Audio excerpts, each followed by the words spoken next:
তো দেখো আজকে আমি এত গরম গরম কেক বানাচ্ছি। তো আমার 7 তারিখে একটি অর্ডার ছিল। তো এই কেকটি বাটারস্কচ ফ্লেভারে বলে দিয়েছিল, আমার একটা মাসি অর্ডার করেছিল। তো আমাকে বলেছিল বাটারস্কচ ফ্লেভারে একটা বারবি থিমের উপরে কেকটা করে দিতে।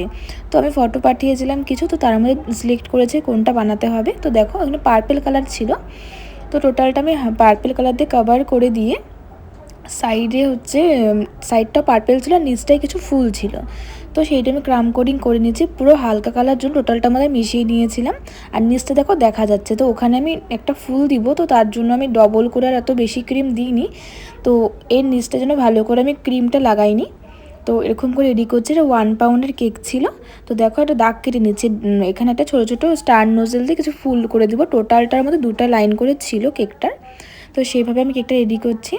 তো তোমরা যারা যারা আমাদের কেক খেতে চাইছো অবশ্যই আমার সাথে কন্ট্যাক্ট করতে পারো, একবার কেক নিয়ে দেখতে পারো কীরকম টেস্ট। তো যাই হোক, দেখো কেকটা আমি এখন রেডি করছি। তো দাগ নিয়ে নেওয়াতেও খুব ভালো হয়েছে, তাড়াতাড়ি কাজটা করতে পেরেছি।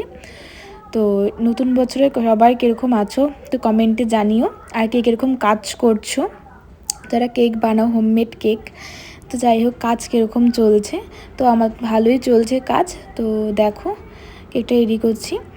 তো কিছু প্রিন্টেড ফটো দেওয়া ছিল এখানে, তো ওগুলো আমি একটা ফটোর দোকান থেকে বের করেছি, তো পাশে একটা দাদার দোকান থেকে। তো অনেকেই জিজ্ঞাসা করে এগুলো কোথার থেকে বার করি, তো এগুলো নন এডিবল খাওয়া যায় না, যে কোনো দোকান থেকে তোমরা বার করতে পারো। দেখো কেকটির ফাইনাল লুকটা আমার তো খুব পছন্দ হয়েছিল, তোমাদের কেমন লাগলো? টাটা।